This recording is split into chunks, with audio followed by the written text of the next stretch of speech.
tema de la justicia siempre ha significado un área difícil para el ser humano. Ha intentado establecer acuerdos y códigos de ética para convivir de la mejor manera. El bien y el mal, lo correcto o lo incorrecto, son conceptos que cambian según las consideraciones de la época. ¿Cuáles habrán sido los derechos de los individuos en la antigua Roma? ¿Cuáles eran sus códigos?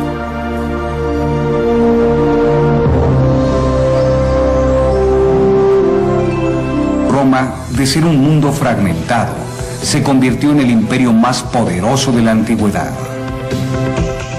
Quizás su apego a las reglas y a las leyes constituyeron la base para crearlo. Al principio, cuando los primeros romanos contaban con pocas reglas para resolver los problemas que se presentaban en la relación diaria con otras personas, lo que valía como ley era la costumbre. Es decir, se recurría a la forma en que otros habían resuelto algún problema parecido. Si un campesino, por ejemplo, era despojado de sus tierras por otro más poderoso, podía recurrir ante las autoridades de la ciudad para solucionar esa injusticia. Pero si los magistrados, que eran los encargados de impartir justicia y aplicar las leyes, no encontraban una regla o ley que pudiera aplicarse al caso del campesino, la costumbre entonces era utilizada como ejemplo para resolver ese problema. De esta forma, cuando una costumbre era aceptada y utilizada por todos como una regla de comportamiento, entonces empezaba a existir como norma. Con el tiempo, la vida diaria de los romanos fue desarrollándose de acuerdo a estas normas. Dichas normas recordaban al ciudadano común la manera de comportarse para vivir en armonía con los demás. Indicaban el deber que cada individuo tenía para con sus semejantes. Cuando alguien actuaba contra las reglas, afectando así a otros ciudadanos, las normas convertidas en leyes reprendían esas conductas negativas y destructivas. Estas reglas y leyes en la vida social de Roma estaban acompañadas de ritos y ceremonias que tenían una gran importancia para los romanos. Porque todo ello representaba la fórmula para conservar el orden de la Gran Roma.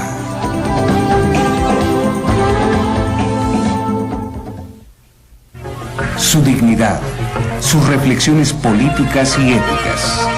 Un impulso de vida monumental y constante es lo que distingue la personalidad del romano, así como distingue su sistema de gobierno, sus construcciones y, en general, todas las actividades romanas. El temperamento romano también se exhibía en festivales que parecían no tener fin. Grandes multitudes convergían en el anfiteatro y en los numerosos circos romanos. La aglomeración era tal que muchas personas morían aplastadas. Estos espectáculos eran por lo regular organizados por el gobierno, y uno de sus principales objetivos era divertir a los grupos de romanos desocupados e insatisfechos de las leyes. Los intelectuales romanos se escandalizaban por lo que observaban. En cambio, los pobres y frustrados encontraban en estos espectáculos un escape para sus inquietudes no resueltas. El gobierno creaba con estos circos y espectáculos una válvula de escape para todas las irritaciones del pueblo, las cuales, de otro modo, podían volcarse contra el Estado. Podría decirse que en la actualidad existen también eventos que logran desviar la atención de lo que sucede en la realidad y calmar las voces de protesta.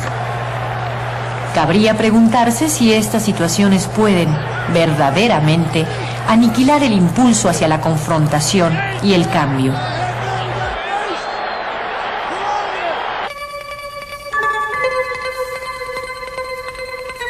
La trayectoria de Roma abarcó un milenio. En ese espacio de tiempo, Roma construyó el mayor imperio jamás visto. Pero el tamaño y la estabilidad del imperio no representan la grandeza de Roma. La fuerza del Imperio Romano se derivó del genio romano para acrecentar y embellecer los logros culturales e intelectuales del mundo griego al que conquistó y al haberlos difundido por Europa. La arquitectura, el arte y la religión, con la influencia de Grecia, llevan el sello inconfundible del poder y la firmeza romanos. Sin embargo, de todos los legados intelectuales de Roma, posiblemente el más característico de la mente romana consiste en sus 1000 años de derecho. La palabra justicia se deriva de la palabra latina ius, ley. Pero más que las leyes, es en el derecho romano donde residen las bases de las normas y códigos actuales. Cicerón, gran estadista, expresó el espíritu romano describiendo lo que era la ley civil. Es algo que no puede ser doblegado por la influencia, roto por la fuerza o corrompido por el dinero. Los derechos y las leyes desde entonces representan la única manera de lograr la justicia.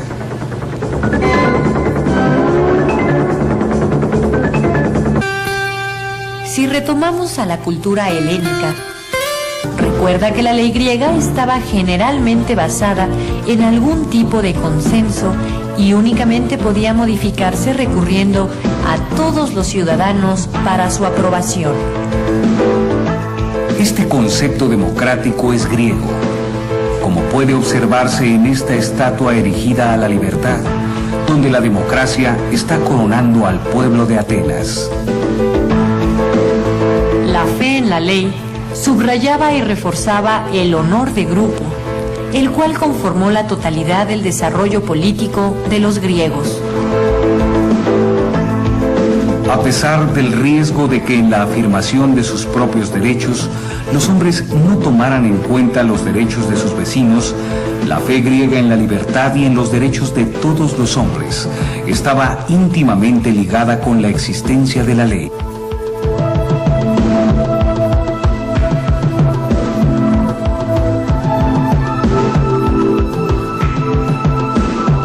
Los romanos tomaron como ejemplo de vida muchas de las costumbres griegas.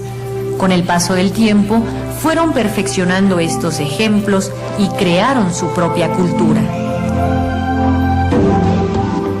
El derecho romano se fundaba en 12 tablas, que aunque no existen restos de ellas, se sabe que eran distintas normas escritas sobre láminas metálicas colocadas en sitios estratégicos para que todos pudieran leerlas. Eran sencillamente una serie de disposiciones concretas, referentes a acciones ante los tribunales, leyes, familiares, testamentos, derechos de propiedad y comportamiento público de los ciudadanos. Obviamente estas disposiciones respondían a las circunstancias de aquella época. Entre otras cosas, por ejemplo, prohibían a un romano perjudicar las cosechas de su vecino por medio del uso de hechizos.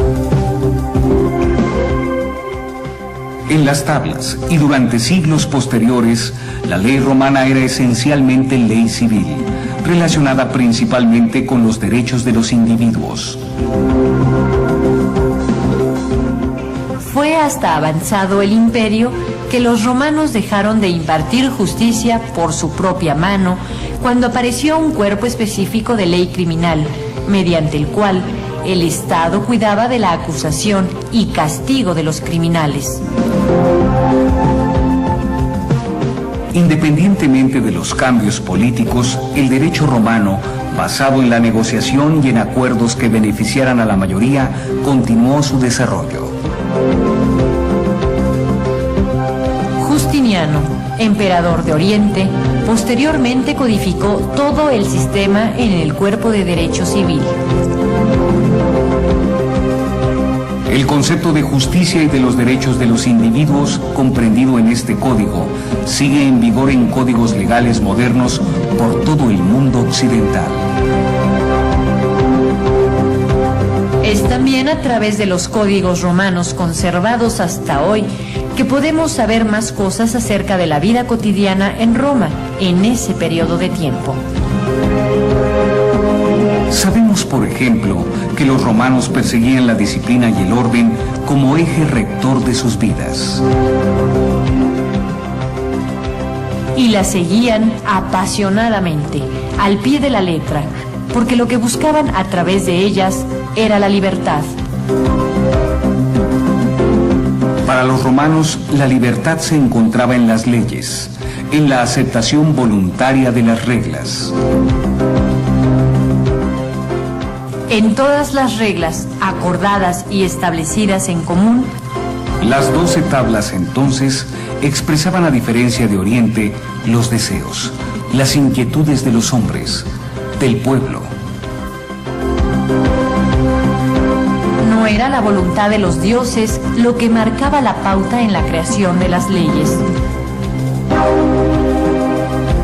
Eran las necesidades humanas, los deseos de armonía y el impulso vital hacia la libertad lo que dio forma al derecho romano. Yo insisto, actualmente puede apreciarse la influencia del derecho romano en nuestras vidas, en todos los movimientos y cambios que exigimos como ciudadanos. Hoy solo basta detenerse en algunas noticias para conocer cómo se imparte esta justicia. Te invito a analizar los hechos que acontecen en nuestra vida actual y a que saques tus propias conclusiones.